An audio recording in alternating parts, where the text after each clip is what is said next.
All right, I think we can slowly get started. Ladies and gentlemen, welcome to our afternoon webinar here at Monash University. My name is Mel Marquis and I teach in the law faculty here at Monash. And I want to welcome everyone to this event. I want to thank the wider public, but I also want to thank especially our students, the students from the law faculty and from the economics faculty. Now, in a few moments, I'll be introducing our speaker, Professor Chen, but I want to make a couple of preliminary remarks to begin with. I'd like to say that we acknowledge and pay respects to the elders and traditional owners of the land on which our 4 Monash campuses stand.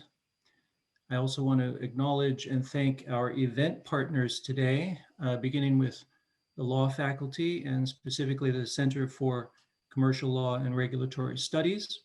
And from that center, I want to thank in particular Janice Hugo, as well as the director of that center, Professor Jennifer Hill. Our second event partner is the Center for Global Business of the Monash Business School. And I'd like to thank the director of that center, Professor Chung-Woo Cho, for his kind support. And our third and final event partner is the Digital Economy Research Network, which is housed within the Center for Global Business. And the coordinator of the Digital Economy Research Network is none other than Professor Chen, our speaker today. Last but not least, I want to thank from our marketing team in the law faculty, Ellie Mitchell and Heather Trevisan, for kindly helping in the organization of this event. So many thanks to all of those institutions and individuals. Again, I want to thank all of you. Now I have just one more housekeeping note for you. As Professor Chen goes through his presentation, he will stop periodically to answer questions that we receive from you. So please feel free to participate in our Q&A, and you can do so by submitting your questions in the Q&A box that I believe you'll find at the bottom of your computer screen. That's almost all from me. Let me just say with regard to Professor Chen that he teaches in our economics department. He has ample experience in industrial organization and competition policy, and his current research focuses, as you might expect, on the digital sector, among other things. And I want to thank Professor Chen for kindly offering to present today. So thank you. And once again, all of you out in Cyberland, thanks for your participation today. Professor Chen, over to you. Thank you very much. So first of all, I would like to share my screen. So is it clear? It looks good. It looks good. Okay. It's a great pleasure to present actually this article. Which you can see is based on a joint research paper, Data-Driven Mergers and Personalization, with a bunch of co-authors. One of them, as Mel mentioned, is the director of Center for Global Business, Professor Chung-Woo Cho, and also a co-author from Fudan University, Georgia, and Noriaki Matsushima from Osaka University. So we started this project years ago, and we got some kind of nice results. Today, don't worry, I'm not going to present mathematics. So I promise there's no single formula equation. What I'm going to do is first give a brief background of the case and the main concerns, what's the economic issues, and we also will illustrate the basic insights from our theory, and finally we will give our policy implications. Okay, so first of all, let me just give a brief review of the background of this case. So you all know Google. You may not know well the Fitbit. Fitbit is a smartwatch maker, which becomes quite popular because of this merger. So Google proposed to acquire Fitbit with a US dollar 2.1 billion deal in November 2019. Of course, according to competition laws, the proposed merger was registered for approval by multiple jurisdictions because Google has business in different countries. That's in early 2020. At the time, we were aware about this merger. A group of competition economists, including me and Professor Cho, and also organized by Professor Greg Crawford, we jointly raised a serious concern about this merger because to our economic sense, we think this merger is going to have serious impact to consumers' competition. So we submitted an amicus brief to European Commission in September 2020 and also launched a campaign in public media. So if you are interested, you can find lots of media articles and interviews by different accounts from this group. At the same time, several competition authorities, including the European Commission and ACCC, launched an in-depth investigation for that merger. So that in-depth investigation went through for about 3 or 4 months. Surprisingly, December 15th, 2020, the European Commission made the final decision and they approved this merger. Of course, the merger approved with some kind of remedy recommendations we will discuss later. And after 1 month, Google cleared this acquisition case. Even interesting, without any suggestion or approval from the US DOJ and ACCC, because the US DOJ and ACCC are still continuing their investigation. So this case is quite rare. So the first important question is, why should be concerned about the Google Fitbit merger? What are the main concerns? Because at the first glance, people will think Fitbit is a small player. Its global market share is roughly between 5 to 10%. So, and currently, the wearables devices market is quite competitive. Mainly consists of Apple Watch is the main player and several other small players. At the time of acquisition, Google claimed that the merger is merely about device because we need a smartwatch and to supply to our consumers. So we won't be focused on any data. But however, the mere fact is Google can harvest 30 million Fitbit users' detailed health data. For instance, if you have Fitbit watch, wherever you go, maybe for sports, for gym, and even for work, Fitbit can monitor your some kind of health data, for instance, like body temperature, so pulse, and something like this. So they keep collecting data, and your data will be stored in some app in the cloud. Okay, so it comes quite naturally that the European Commission and other competition authorities are concerned. First, consumer data may be used in not in a proper way.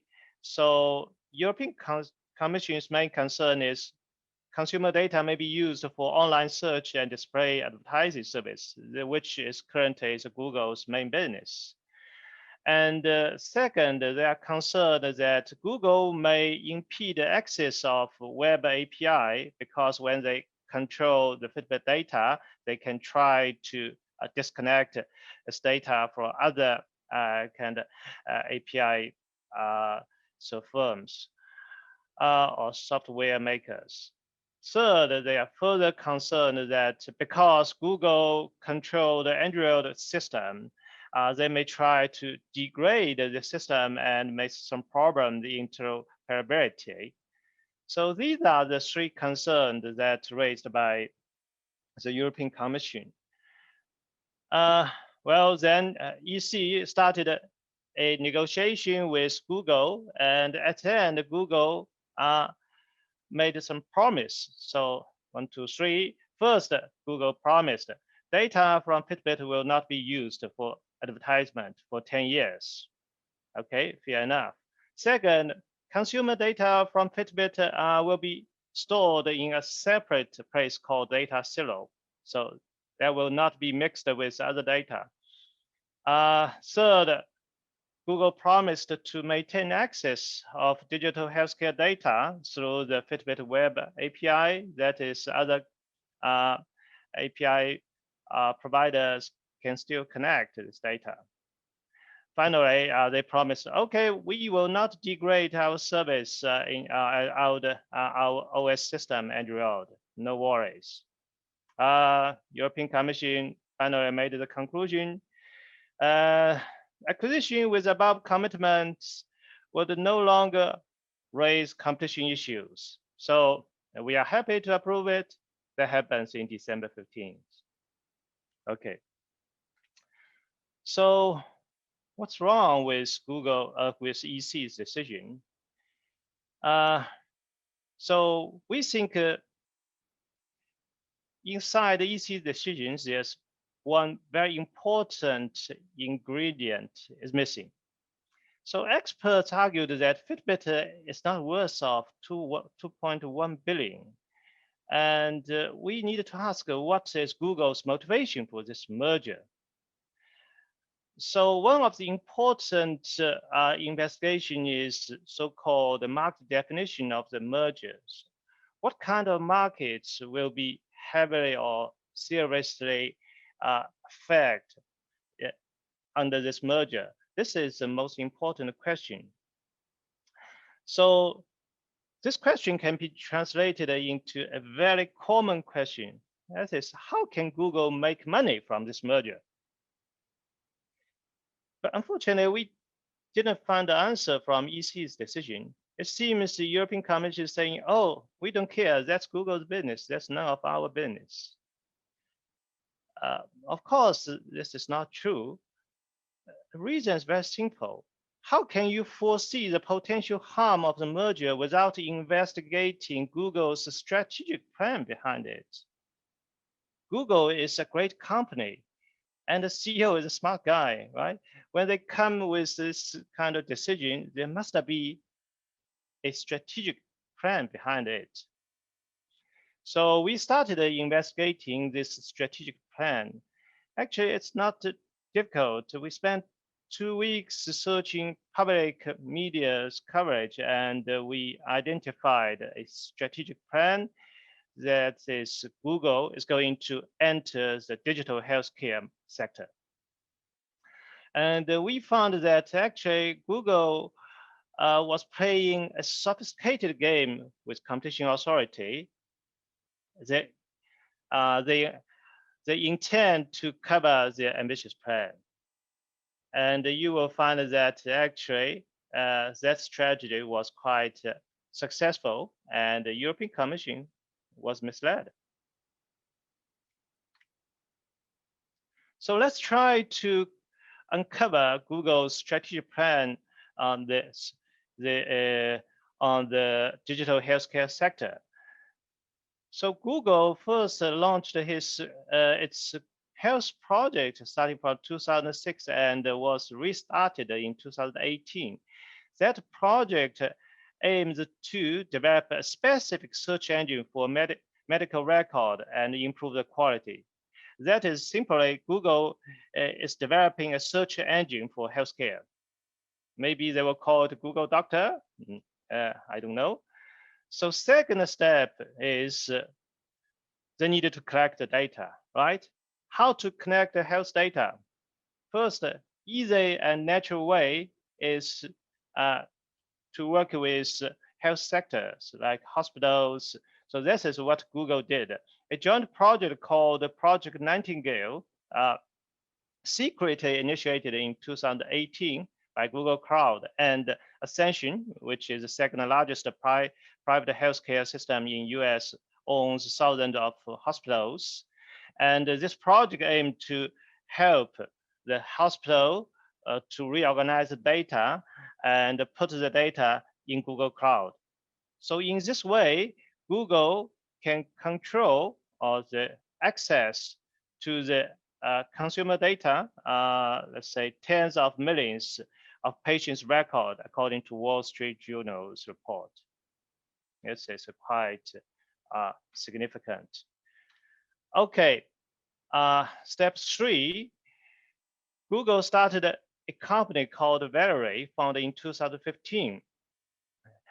At the beginning, they built this company for some kind of research in life insurance or life science. So but in 2019, this company entered into the insurance sector by collaborating with a life insurance company, John Hancock, which is one of the largest insurance companies in the United States. In 2020, they established a new subsidiary with Swiss Reinsurance, one of the largest insurance company, and targeted for health insurance. So the aim of this Valerie is try to integrate Google's strengths, like in data, in hardware, software, and provide personalized services. They call data-driven solution. As Valerie's president mentioned that we are hoping to be more personalized in the way we offer health solutions. So now just let me try to summarize the Google's strategic plan for digital health. So we can find that there are 3 important parts of the plan. First, healthcare search engine. Second, healthcare data. Third, personalized healthcare services. It's not surprising because if you can find the CEO Chai's address in some place, and we just cited here, he mentioned healthcare offers the biggest potential for Alphabet to use artificial intelligence to improve outcomes over the next 5 to 10 years. So this is the heart of the merger. Now it's quite clear to us the merger with Fitbit is an important part of its ambitious plan because wearable devices will play an essential role in collecting consumer health data. Well, these data can be combined with also consumers' record from maybe hospitals. And suppose Google merged with Fitbit. Google is able to offer consumers free Fitbit wearables and connect Fitbit data with its other data set and stored in maybe Google Cloud. They can connect with the other healthcare API. Combining its data from the healthcare system, Google is going to build a more comprehensive patient profile and offer more personalized healthcare. Of course, so you will ask a question, this should be good for consumers, right? So because Google can use its super strong AI and try to build this new system, improve the quality of healthcare. So why should we be concerned about this merger? There's efficiency gain. The reason is very simple. Because Google has super market power and will monopolize the digital healthcare sector. So imagine that what happens in the future, because digital health care sector, the demand is literally inelastic. How much are consumers willing to pay to improve their health? If you got some particular disease, you may want to sell your property in order to pay for this. So from such kind of sector, you will see huge monopoly power, market power. Maybe it's time to pick some questions so that I can see some Q&A. I shall stop sharing. Oh, currently we don't have questions. Good. So let me continue.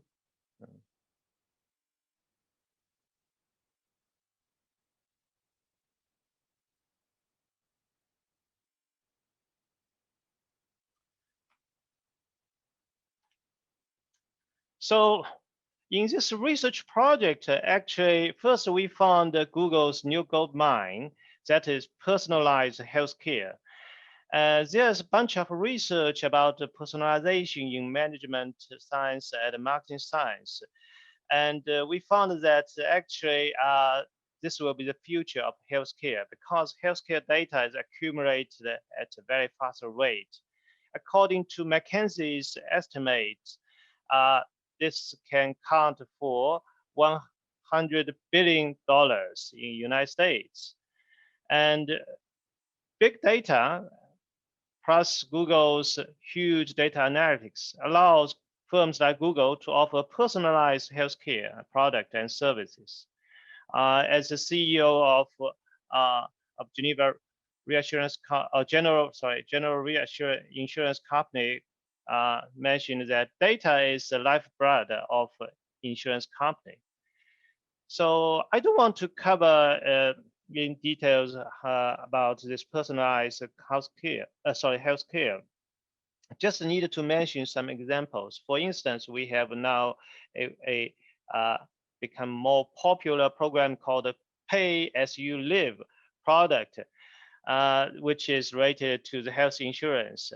Basically, several European and United States companies are making experiments, and they provide wearable devices to the policyholders and tracking their health information. Under this new program, consumer data will be collected, and if they demonstrate a healthy lifestyle, they will receive a kind of discount. Okay. So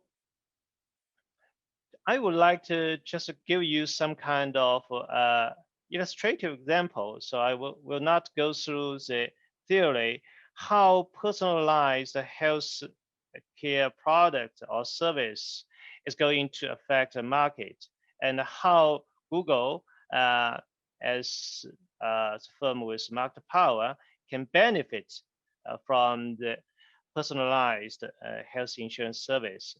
Focusing on this example, while this example is look a bit cooked, but it is abstract from our theory. So you can imagine there are so two guys, one is named James and Nick.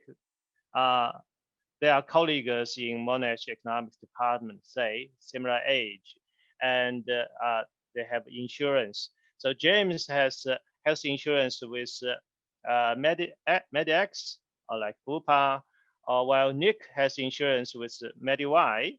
So currently they all selected the golden plan and pay 300 premium a month. Suppose the current gold plan provides median coverage for two issues. So first for two treatment, one is knee, and second is dental, which we will focus and discuss. So James plays football once a week, and so he has knee problem. If you like football, you will have a similar problem. But he has no dental problem. So this median coverage of both is not ideal for him. Suppose James values his current insurance $600 a month, and while values MediWise plan only 450, maybe there's other things that does not match well, but he is willing to pay up to 1,000 a month if this plan can cover more or fully for his knee treatment. Okay. So now what happens? Suppose Fitbit is acquired by Google, and Google is partnering with insurance company, MediX. So they become a partner company.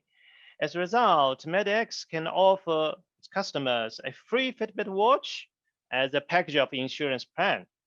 Okay, now Google can collect your data. So Google is going to collect James' health data, and immediately Google can identify from James' the activities and find this guy has knee problem. Okay, and MidX can now offer a new plan, a personalized plan to James. Hi, we would like to offer you a Gold Plus package with full coverage of knee treatment, but no coverage of dental. Of course, you don't need it. And in Plus, we offer you free access to the apps like Google Doctor, Google Health, and maybe other free services. So suppose this increases James' valuation of this package to 1,200 per month. That is willingness to pay increased to 1,200 a month. Now, how much is MidX going to charge? MidX can charge up to $1,040 a month. Why this amount? You will see later. So because this offer is private, it's personalized, James cannot compare this offer with others. At the same time, MedX can disconnect the standard golden plan. Say, hi, James, you are no longer available to this golden plan. Sorry, we will not offer you. Certainly, you can switch to MediY, but we know that your net surplus staying with MediY is $150, 400 willingness to pay minus 300. That's premium. So net surplus is 150. Well, if you stay with us, your net surplus is 160. Yes, it's still better off. Okay, so James has no choice. He has to stay and accept the offer. But recall that James' net surplus without personalization was 600 minus 300. 600 was his willingness to pay. It's 300. Look, so from this simple example, you can see that personalization has two opposite effects. First, it can increase your value. Second, it allows Google to exploit you because this is a personal offer. There's no way you can compare the others. So they can charge you as high as to your willingness to pay. This is like a monopoly. Charge you a price and you have no other option. And as a result, you can see the revenue from James raised by $740. So health data is money.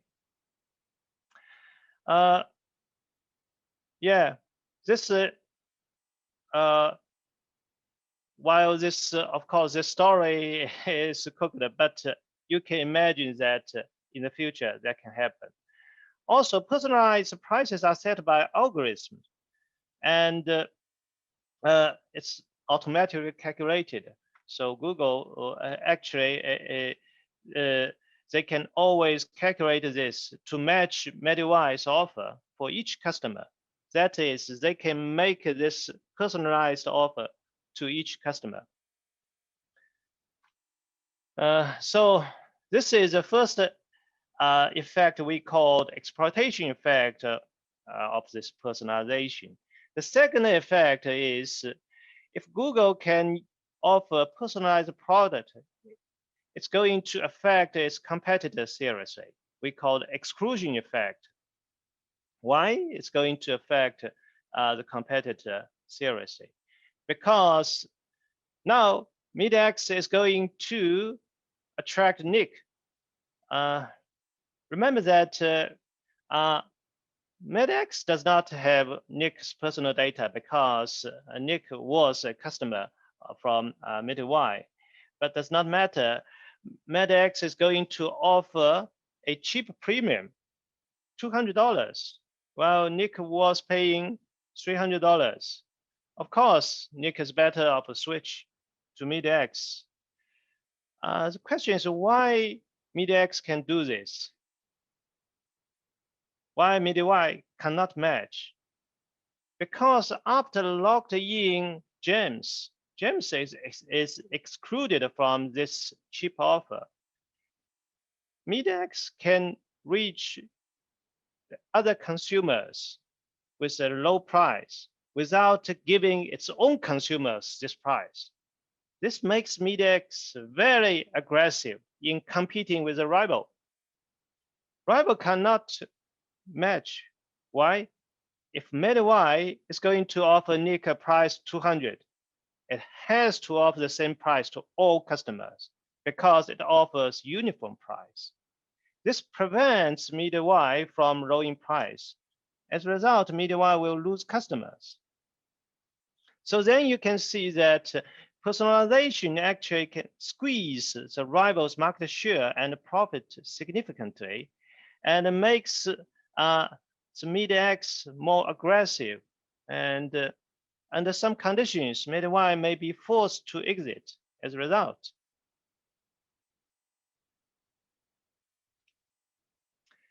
So second harmful impact we identified from our research is another market that is related to wearables.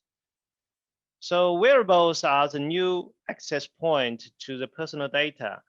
At the current moment, we are talking about a smartwatch. In the future, we will see, okay. I beg your pardon. Can I just let you know that a question just came up in the Q&A box? Okay, thank you. I finished the slides. So in the near future, you will see some smart clothes or smart code, and actually they will be very useful to collect consumer real-time data. Okay, let me collect questions. Okay, there's a question. How does a personalized offer differ from the classical first degree price discrimination? If not, are you suggesting that the competition authority should ban such a pricing strategy even if there's no total welfare loss? Thanks. Very good question. So personalized offer can be comparable to first degree price discrimination, but there's also a different point, because when you offer personalized services, when you target a particular consumer, you can improve the product, offer better service while charge a high price. Whether you can reach the the result of first degree price discrimination depends on whether you have competitors or not. In this setting, the MediaX here, like Google, cannot extract a full consumer surplus because there's still, as I mentioned, James is still maybe willing to switch to MediaY as long as the net surplus is less than $150. Okay, thank you very much. So let's continue.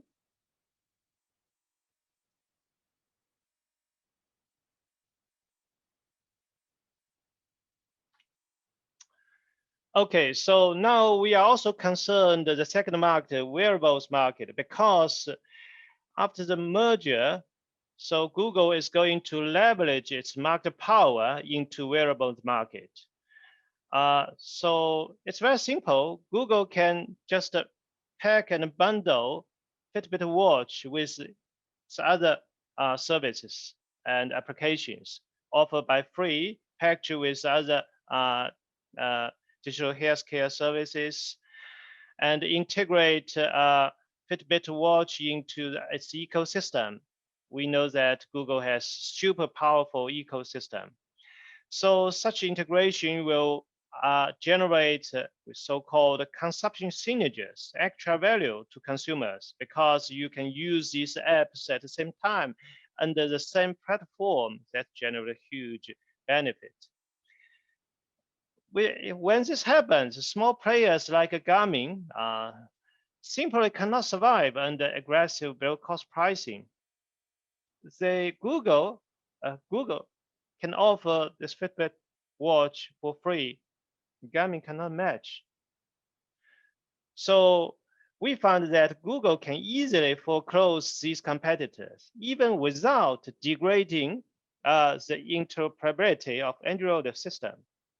There's no need to this. Simply charge or, or sell this or give this Fitbit watch for free. No one can compete. So from our theory, actually, we can identify the potential harms, which you can see is quite different from the European Commission's concern. So we found that Google will gain a stranglehold in digital healthcare after this merger, and Google will monetize health data and harm consumers. This sector is quite big and $100 billion of business. Consolidating health and non-health data together can even make enormous profits in healthcare market. And also, Google will leverage its market power into the wearables market and exclude small competitors. So now, if you understand these harms and what's the illustrative example, then maybe we can now so easily understand the European Commission's decision. And we think European Commission's decision is not forward-looking because it's missing a very important ingredient. European Commission simply dismissed the concern of harm in digital healthcare.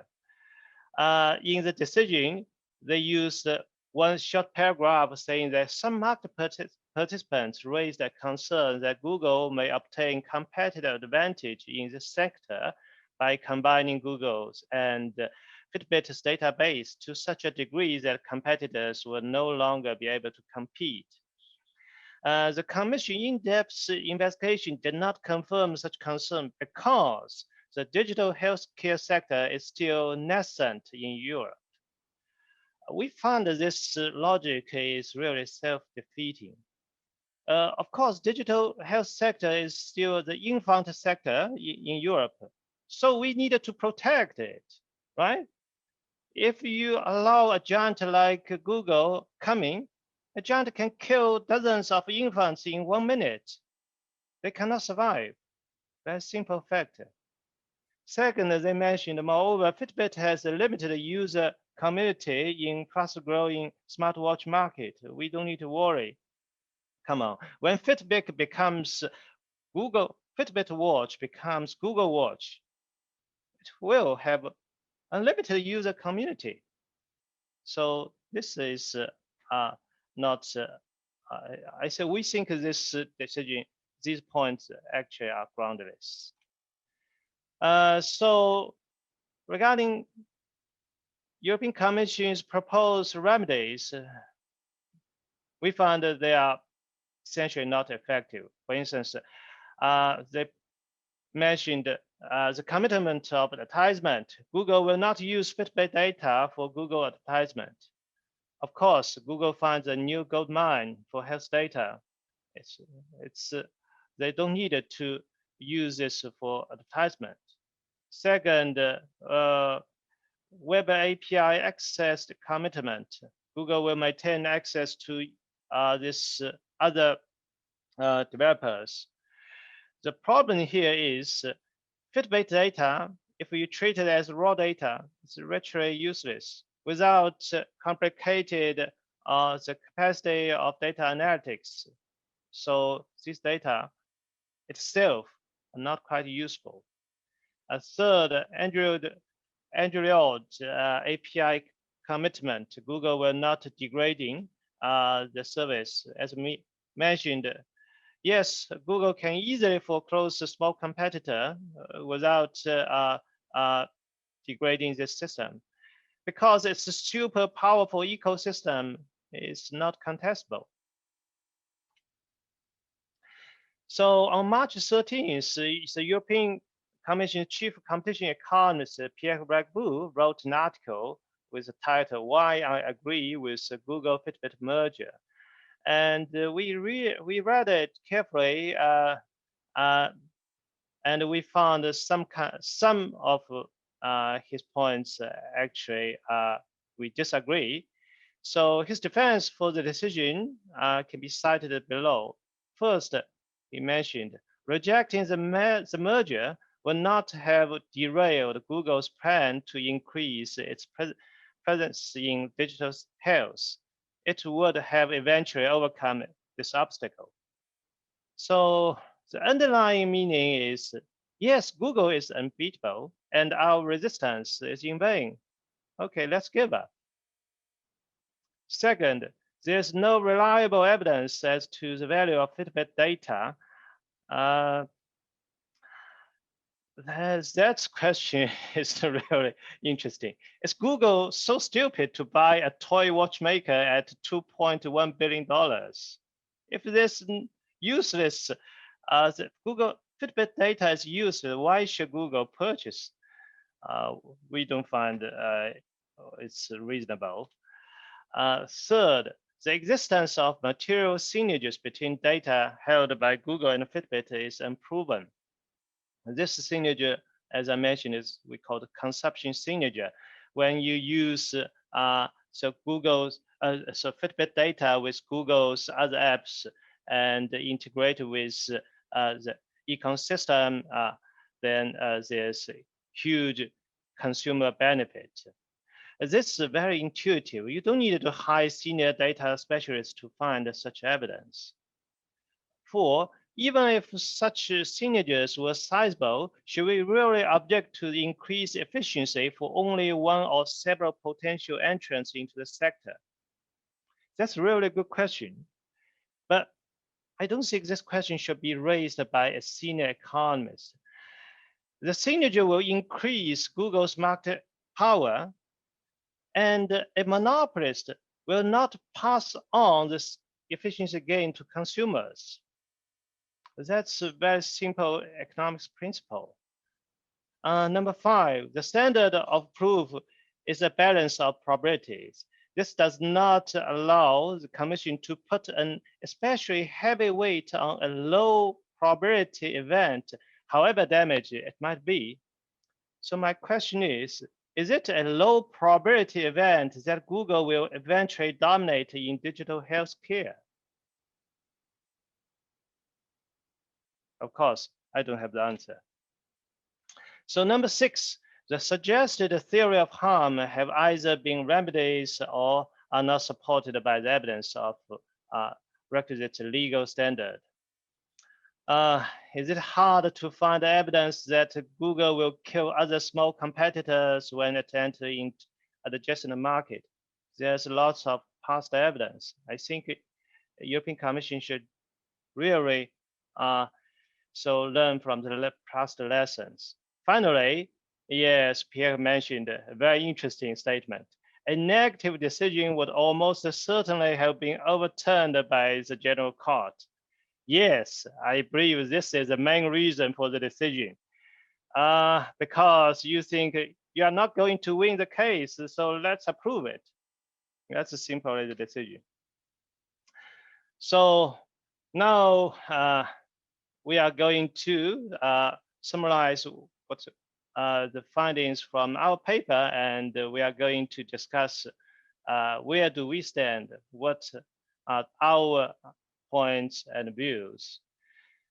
So merger control is a forward-looking competition policy that aims to prevent market dominance. And it is the only forward-looking competition policy where we can say to prevent market dominance. Unfortunately, traditional merger guidelines might not work for this so-called data-driven mergers like a Google Fitbit case, because the mergers are neither horizontal nor vertical. Because not horizontal, of course, Google is a monopoly, and not vertical because these businesses are not vertical related. So competition authorities feel headache in dealing with such kind of mergers they may want to shoehorn them into conglomerate mergers, that is third category of mergers. Unfortunately, conglomerate mergers are deemed as almost not harmful. So in the past, no conglomerate mergers have been ever challenged in the United States since 1980s. And we found that actually European Commission's decision follows the traditional merger guideline, and it is not forward-looking because this merger is going to change the landscape of two markets, but none of them are mentioned by the decision. So the market for digital healthcare, simply European Commission dismissed the concern because this is an infant market and we don't need to worry about. Come on, my question is, are you a responsible parent? You really need to look after the infant market. Second, wearables will essentially will be essential for digital healthcare, and Google will leverage its market power for close competitors. That's our concern. But according to European Commission, look, Google committed not to hurting rivals, and we trust Google's commitments. My comment is very simple. Thanks to God. So, how to think about the case in an alternative point of view? Very simple starting point is we realize Google is not a normal player in the market. So it is a gatekeeper for essential infrastructure facilities connecting firms and consumers, and it becomes essential.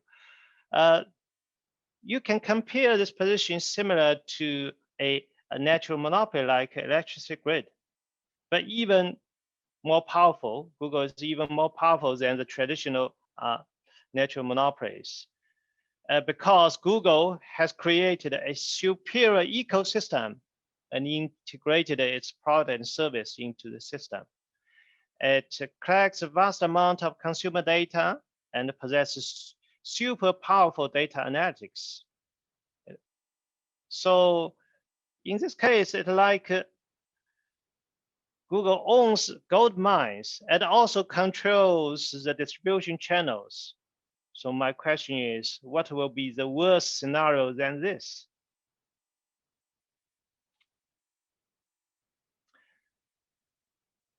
So we need a new theory of the harm. So in our paper, we found that the Google Fitbit merger, which is a typical data-driven mergers, the primary purpose is consumer data.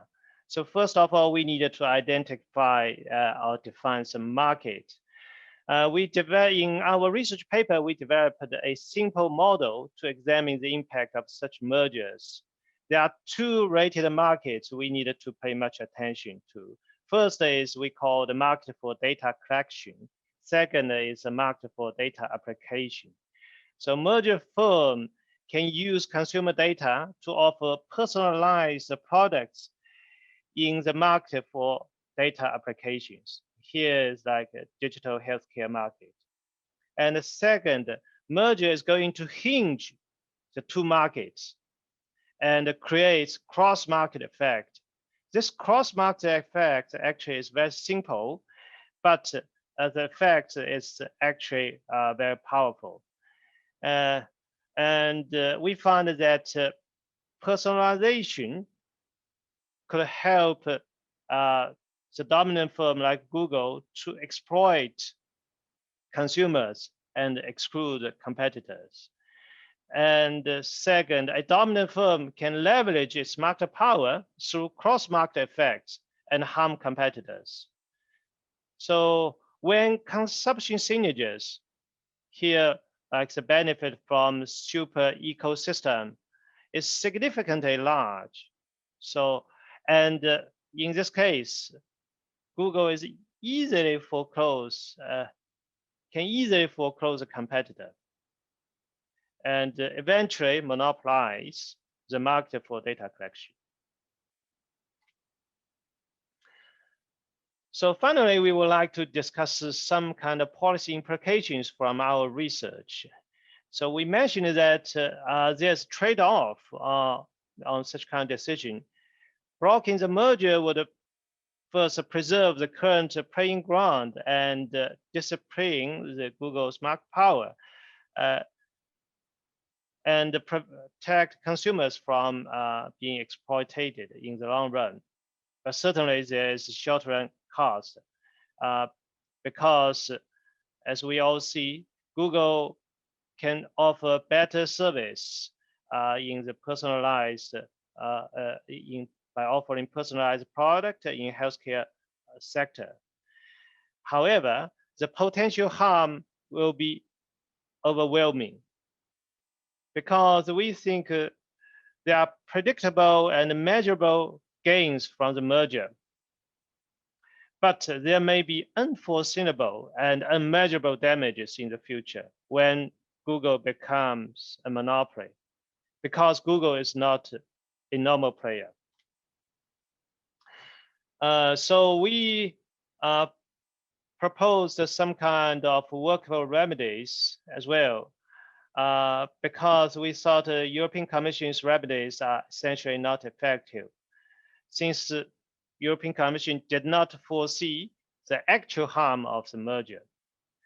So we proposed some workable remedies based on our theoretical research. First, it's important to prevent Google from predating. Prohibition of below-cost pricing for wearable markets is very important. We predict that after merger, Google is going to offer wearable or Fitbit watch at either very low price or just for free, so no one can compete. But in order to do this, we can prevent Google from price below cost. There will be a kind of restricted. You cannot set Fitbit watch for free. You cannot set Fitbit watch below cost. So of course, this may harm consumers in the short run, but eventually they will benefit them. Second, prohibition of tying and bundling and other exclusionary strategies involving Fitbit and the insurers. Google may want to sign exclusive agreement with insurers and offer free Fitbit watch. So of course, this is going to harm other competitors. So this is really important. Unfortunately, it's not mentioned in the European Commission's remedies. Third, requirement of sharing health data with all qualified healthcare providers. One important measure to restore competition in the future digital healthcare market is allow other healthcare providers to use the health data and such that they can provide personalized offers. So imagine in the future, MedY is going to offer personalized offers to James as well. In this case, MedY can match MedX's offer, and there will be neck-to-neck competition.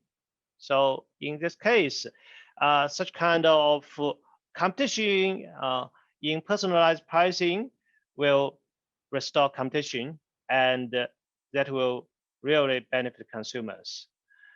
Of course, there's side effect. One, first, Google may not have strong incentive to collect the data because data will be shared with others. Second, it's related to the data privacy concerns. So we needed to set new regulations. Okay, finally, I would like to, summarize the presentation and by forward-looking some kind of new development in merger control. So dominant digital platforms are the major players in the recent acquisition. Actually, we can find there are more than 300 acquisitions between 2008 to 2018, mainly led by Google, Amazon, and Facebook. So this causes lots of concerns and hot debate in antitrust circus. So a recent article by Nobel laureate Jean Tirole titled "Competition and Industrial Policy Challenge for the Digital Age" is very useful, and I strongly recommend you to read. There's no formula, just that is a very easy to read article. So he argued, first, older style regulation is impractical for the tech giant.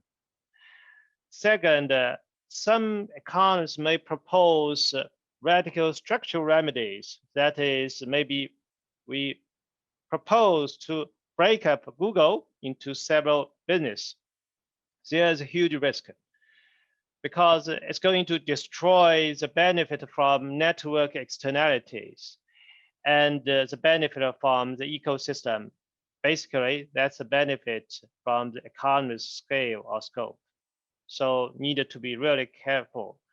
And it seems the most useful and simple solution is preventing the eggs from being scrambled in the first place. That's merger control. If you can prevent Google from acquiring Fitbit, so you can restrict its growing at the first place. This calls for designing new merger policy. And such kind of policy must be forward-looking, maybe completely different from the existing merger guideline. And its main purpose is to prevent eggs from being scrambled in the first place. Certainly, there's a long way to go, and it's not an easy task. But last slide is references. So we mentioned several papers. So first is, if you are interested, the paper by a group of economists, including me and Professor Cho, published in Vox EU, Google Fitbit will monetize health data and harm consumers. Second is our working paper. That paper is available in the Monash website. Third, we mentioned Pierre Ragbou's article. It's also published in the Vox EU. Finally, I strongly recommend you to read Jean Tirole's recent article. You can find it in True School Economics working paper. Thank you very much. That's the end of my presentation. So I would like to now answer some questions. Stop sharing. New question. Okay, what if the discounts that Google offer is not on the physical product, but on the free additional services they create for consumers that collect even more personalized data aspects from consumers? For example, Apple Watch use expensive product and they offer paid subscription additional services. The second aspect could be where Google will offer value to consumers for free. If so, won't facing no discount on physical product will have no effect? The last sentence I do not understand quite well. So I think your main point is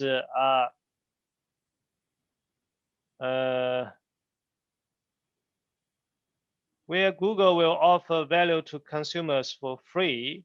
So let me read this question again. Okay, so I try to understand and answer this question.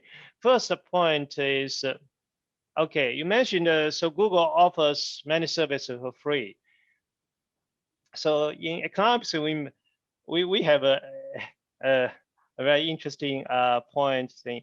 If you buy a product for free, you yourself is a product. So there's no free lunch in this world. Google offers some service for free, they will collect your data. And on the other side, they can charge the profits from like a small business putting the advertisement and squeeze their profit, increase their cost. Finally, consumers still need to pay the cost as well. I don't know if I answered your question. So want to forcing no discount on physical products will have no effect. This question is complicated because it depends on different kind of scenario. Uh, so the current model, like Google, is we call the platform. It offers free service in order to attract a large number of consumers.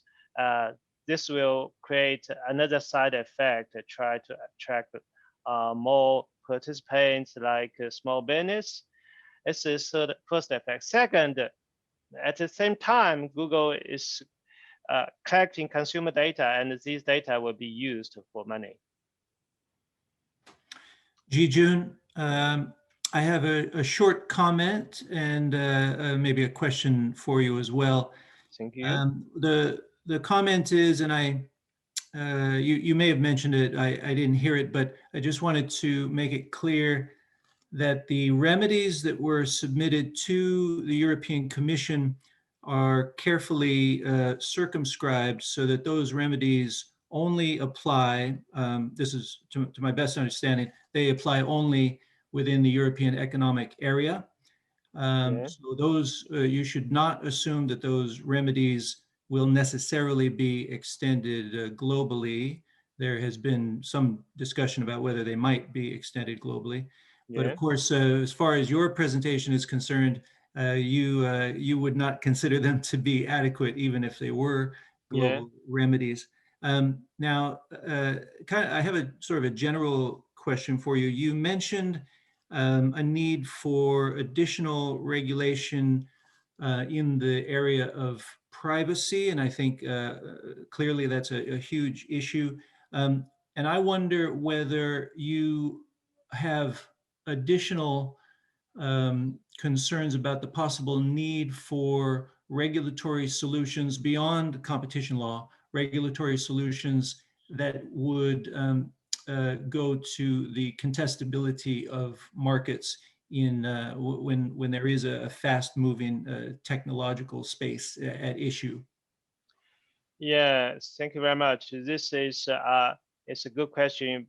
Also, is a hard question because there's lots of debate whether we need regulations, new regulations. The answer is yes, but what kind of regulations we need to offer? Because the existing regulatory regime may not work well. So this now is a new economy, new industries with some kind of completely different features like network externalities, ecosystem, increasing economies of scale and scope. So as Jean-Pierre mentioned that certainly this will be priorities for competition economists. And the design of such kind of regulatory mechanism should be very careful. As to my knowledge, the UK actually is making the first attempt to try to establish a new regulatory institute for digital economy. So I don't know how far they'll push it through, but I think that's maybe a good example to follow. Thank you. And can I also add, and this was a prompt that a member of the audience sent to me. Of course, the ACCC did reject undertakings that had been submitted by Yeah. Google in December. So that's a very important qualification as well. We would be pleased to entertain any further questions that come up if you have any. And if we don't see questions, Uh, then I will first of all, maybe well, I have one comment on ACCC's decision. So in November, I presented my work paper in ACCC, invited by the chief economist Graham, and we had a quite constructive communication. And I think ACCC did the right thing because according to their point of view, Google's promised undertakings are not enough, certainly, and there are still investigation. But we don't know what's the next step of ACCC.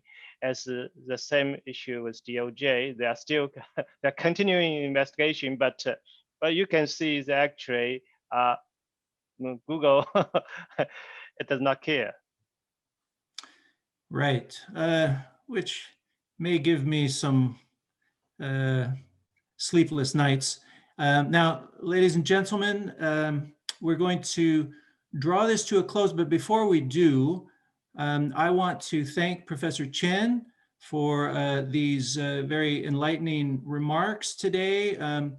In case you were wondering whether Pierre Regibaud of the Commission might take offense, let me just reassure you, Pierre has a good sense of humor, and I'm sure he'll take these comments in stride.